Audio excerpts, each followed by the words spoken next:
Namaste, Jai Hind, and welcome to this edition of The Right Perspective. Ladies and gentlemen, this is a Yoga Day special. On the 21st of June 2015, mooted by the Indian Prime Minister, the world adopted, with the consensus at the United Nations, the concept of International Yoga Day to be celebrated every year on the 21st of June. This time around, Prime Minister Narendra Modi is going to go across from Jabalpur all the way up to New York in order to participate in International Yoga Day celebrations on two sides of the globe.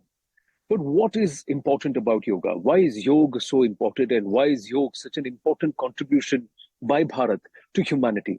Let's try and understand this from the eyes and the perspective of those who not only have deeply studied Bharat's cultures, its scriptures, but are also propounding, propagating, practicing, and also teaching yoga the world over.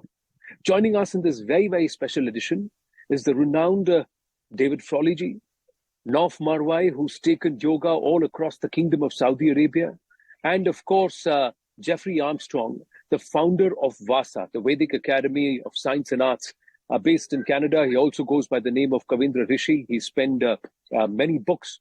Namaste and Jai Hind to everybody. Thank you very, very much for considering and also accepting this humble invitation from us to give the right perspective on the International Yoga Day and yoga, what it means to humanity. My first question to Dr. David Frawley. David Frawley, International Yoga Day, Prime Minister Narendra Modi, like we all know, is going to go all the way from Jabalpur to New York. Let me first ask you, the significance of yoga per se.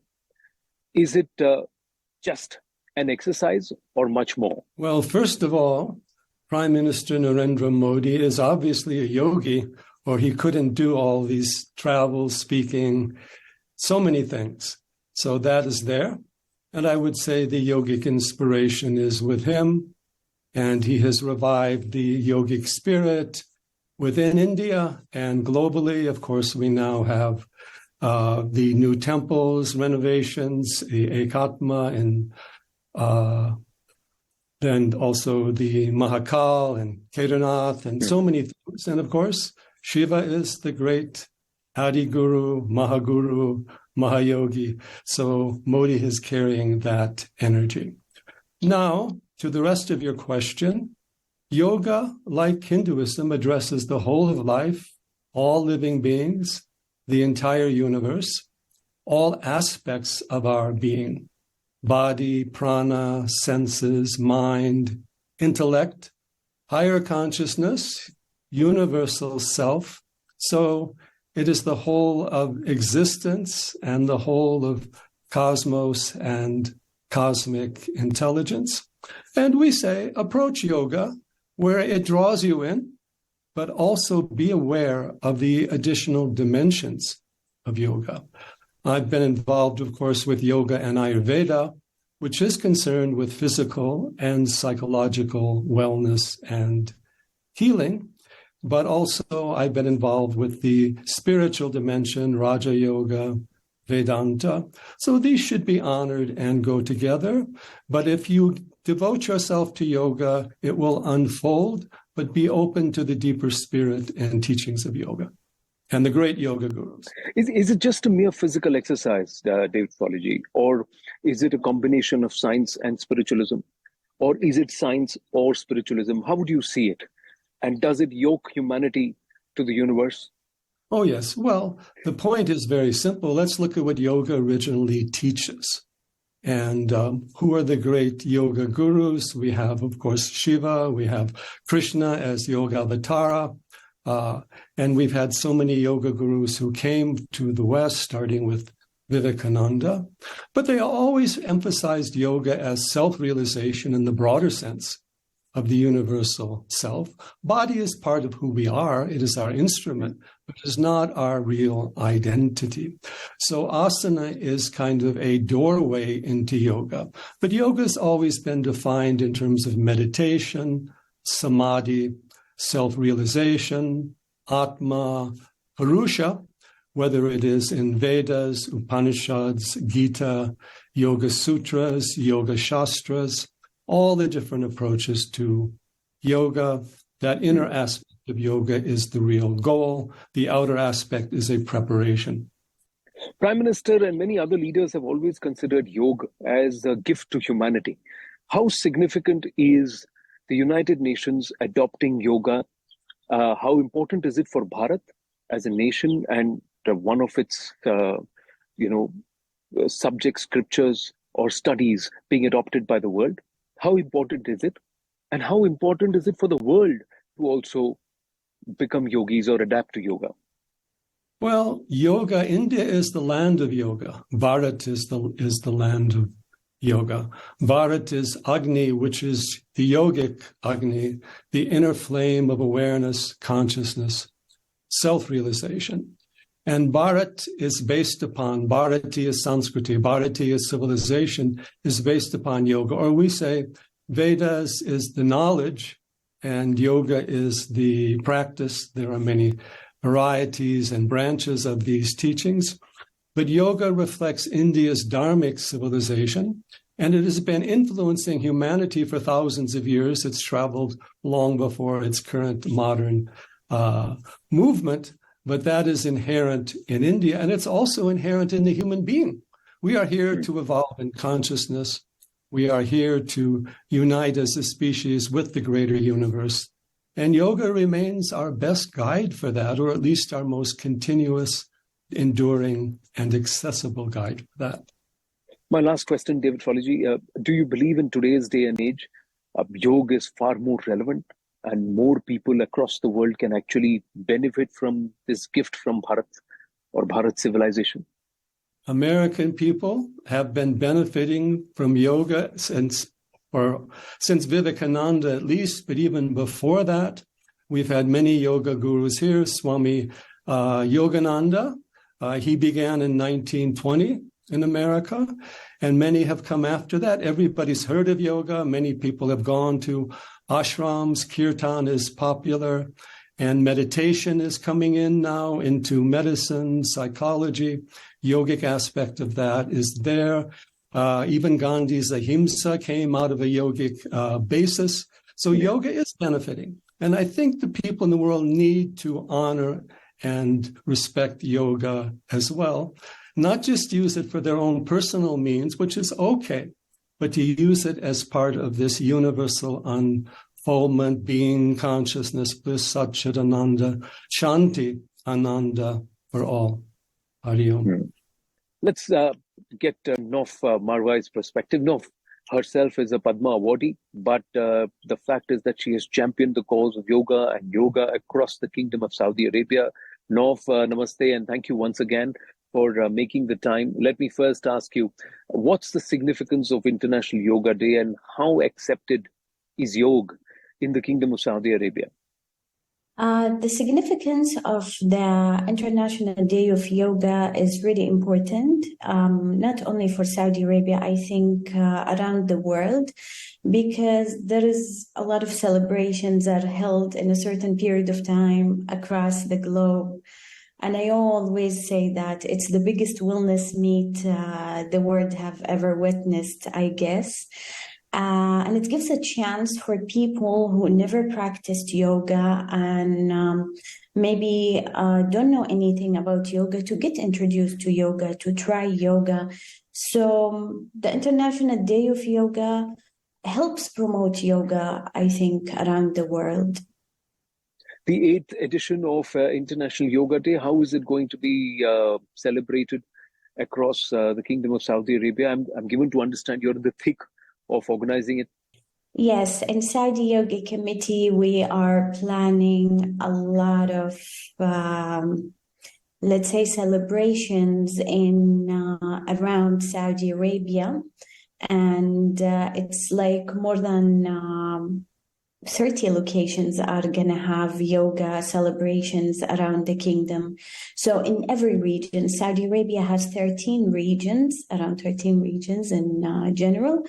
And in each region, there is a lot of cities. So we are actually celebrating yoga in all 13 regions in different cities. So it's going to be really, really big. The biggest maybe happened in Saudi Arabia. Let me ask you, over the last nearly a decade or so, how has yoga been accepted in Saudi Arabia? Are more and more people practicing it? And do people see actual benefit from being practicing yogis?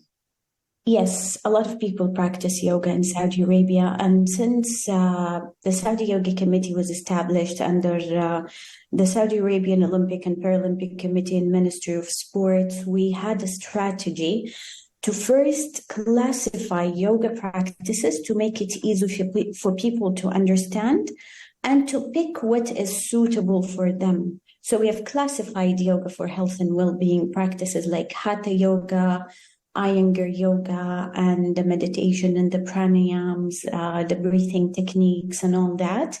So this is for the general public, and it's actually the type that is spreading around the kingdom. And we're working also on regulations on yoga therapy for people with health issues to help them practice yoga safely. Instead of saying, oh, I have a health issue, I cannot practice yoga, but we can actually help them practice yoga safely. And of course, we have the yoga asana sports for the young ones, because youth in Saudi Arabia are very interested in the concept of competition and maybe taking that practice really serious to the level of an athletic type of practicing. I'm given to understand that Saudi Arabia has won some medals in some yoga competitions. And it's just recently happened. So there were two contests. One is the South Asian, and it was held by the International Yogasana Sports Federation. That is, I think, located in Switzerland. And we got an invitation, and we thought it's about time our team experienced this abroad and with nations that are actually the origin of yoga. So there was a team from India, and there was a team from Nepal, and a team from Bangladesh. But in the whole both contests, there was 8 nations participating for the South Asian. We participated in the Mount Everest Second International Festival and Championship. There are certain groups, certain elements who believe yoga is an imposition and that it is against the tenets of Islam because, certain constructs, certain parts like Surya Namaskar and all force you to pray to another entity. So these are the things saying that, no, we cannot bow to anybody else. We cannot do this asana. We cannot do that asana. We cannot do this. You're telling me it's accepted in Saudi Arabia, but closer home we have these elements. Can you clear the air? How would you interpret it and what would you tell them? I'll be very honest with you that yoga is an old heritage system. And yes, the background of yoga comes from the Veda and the Sanatana Dharma. We all know that. But yoga became so globally popular. And the thing is, India at that time, the Veda time and the post-Vedic period, there was a lot of philosophers and a lot of yoga practitioners, and many yoga styles emerged and evolved over time. So Surya Namaskar is a name that is called on that set of sequence, but there are so many types, and it's not anymore practiced as the way they think it is. If they give people who criticize yoga, if they give themselves a chance and they study yoga and they read into it and they look into the scientific aspects of it, they can see that yoga is a vast ocean of knowledge, of practices, and it's a collection of 5,000 years. It was a lot of yogis were adding to that, so you can always find something to practice. There are different styles. How much would you credit PM Narendra Modi? I'm sure you've met him. He's been an active champion of yoga to the world. Yes, I think it's an important decision, especially for yoga lovers around the world, that to have a special international day where they can celebrate yoga, where they can promote yoga, where they can talk about yoga. I'll be very honest with you, from my point of view, that's not only just to promote yoga, but to create friendship with nations. Yoga can be a message of peace between nations, because culture brings people together. And introducing your heritage to the outer world actually creates more friendship and more understanding of each other and more coexistence between nations. So yes, it's important, not just on the level of health and yoga promotion itself, but also on creating friendship with other nations, bonding over culture. Kavindra Rishi ji, Jeffrey Armstrong ji, however I call you, thank you so much. With you, the Bhagavad Gita comes alive. That's the work that you've done to try and decolonize a lot of our scriptures. You've been working hard at it, but you're also a practitioner of Jyotish Vidya, Ayurveda, and of course a yogi. So on the occasion of International Yoga Day, let me ask you, Prime Minister Narendra Modi's role in popularizing yoga. And he is going to be in your part of the world soon. He's actually all around the world right now because of his spectacular influence. He's leading the world as a true world leader now. And it's a great honor for the culture of Bharat to have someone like him at this crucial moment in history. And he's a yogi. When you call PM Narendra Modi a yogi, or when somebody is claimed as a yogi or acclaimed as a yogi, what does that imply? Is it merely practitioner of a few asanas, physical exercises, or is it much more? Yoga is the ultimate course of learning for human beings. It is the final step in our understanding of who we are, where we come from, and where we could be going. If we take the references, Jeffrey ji, of the Bhagavad Gita, and you've translated it yourself, or perhaps decolonized it, if I may say that, a lot of the translations and the words that are used, you've retained some of the original words that don't have a paryay or a exact equal in the English language. So let me ask you, why is Bhakti Yoga so important? And 3 stages, we look at the Karma Kand, Gyan Kand, Upasana Kand, but they say Bhakti Yoga is the PhD. Why do they say that? Yes, in fact, in the 3rd chapter of the Bhagavad Gita, Bhagavan explains to Arjuna that there are 4 kinds of yoga. That first, there's the embodiment yoga, which we see going on throughout the world, which is including asanas, breathing, pranayama, and those practices which correctly embody us. And of those, the 2 that are least understood is breathing and mantra, because Ashtanga Yoga is a preparation for the yogi to be totally alone in terms of the world and be dialed in directly to the source of existence and to everything. So that yoga has reached the West because especially the ladies weren't being honored the way they should be, and their bodies are more complex. So they intuitively took to Ashtanga Yoga as a tool of re-embodiment. And now they're also moving on to the enlightened stages of that same practice. And then at that point, they diversify into the Jnana Yoga or Ashtanga, the Sankhya Yoga, and then the Karma Yoga, which is activity in the world in the right consciousness, and then the final ultimate PhD yoga, Bhakti Yoga. I try and put this question to Jeffrey ji. You answered it brilliantly. I try and put another question to all jnanis, some of them with us today, including yourself. Is yoga science or spiritualism? Well, my friend, spirit is a very vague word in the English vocabulary. So let me substitute something else for it. Is it self-realization? And if so, where could that lead us? So this is where the Bhagavad Gita comes in again. I think of it as the user's manual for yogis, because all the 4 yogas are described in it. And because it was given at the beginning of Kali Yuga, 7,000 years ago, according to recent scholarship, and it was an avatar of the Supreme Being Bhagavan, who left behind a user-friendly user's manual for human beings so that no matter how difficult the world got, they could still achieve self-actualization, know who they are, and have the ability to direct themselves toward the ultimate destination. Yoga is a science to self-realization. Is that the right way to call it? Is that an apt way to call it? I would say that's a very universal way to call it. I would also say that it is the science that takes us beyond being limited just to the temporary world, living in a temporary body.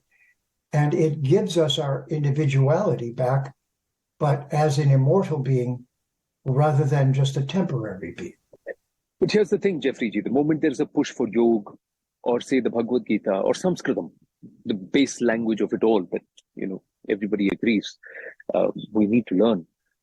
There seems to be a resistance. The interpretation is political, saying the agenda is Hindutva.